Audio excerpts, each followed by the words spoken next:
కోడలు ప్రేమ కొరకై, అలాగే తండ్రి శ్రీరథం కొరకు వారి పిల్లలను బట్టి వందనాలు ప్రభా. ఈ దినం ప్రభా మరి లోకారాసిన స్వార్త 6వ అధ్యాయం 41లో ప్రభా మీరు మాట్లాడుతున్న మాట బట్టి స్తోత్రం. బండ మీద పునాది వేయడం కావలసిన సామర్థ్యం కూడా మీ బిడ్డలకు అనుగ్రహించండి.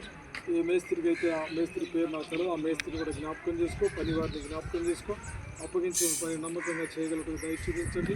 ఇది కావాల్సిన అక్కర సిటీ కన్ను 2వ అధ్యాయం వచ్చిన దేవుని యెహోవా తక్కువ కాదు. అదే గ్రంథం 2వ అధ్యాయం 19 వచ్చిన నేను ఆశీర్వదించుకుని మిమ్మల్ని సెలవిచ్చిన మాట ప్రకారం ప్రభా మరి ఇంటిని పునాది వేసుకుంటూ కలిసి దయ చూపించుకొని కోట్ల కొద్ది వందనాలు చెల్లిస్తూ మీ రక్తాన్ని స్థలం మంది ప్రోక్షించుకుంటూ దుష్టుడు అపవాదికి లయపరుచుకుని యేసు నామమును స్తుతించి ప్రార్థిస్తున్నాం తండ్రి. ఆమేన్. మా తండ్రి అయిన దేవుని కృప, పరిశుద్ధాత్మ దేవుని కన్యల సహవాసము, కుమారుడైన యేసు క్రీస్తు యొక్క కృప ఇప్పుడును ఎల్లప్పుడూ సదాకాలం మనకు తోడైంది.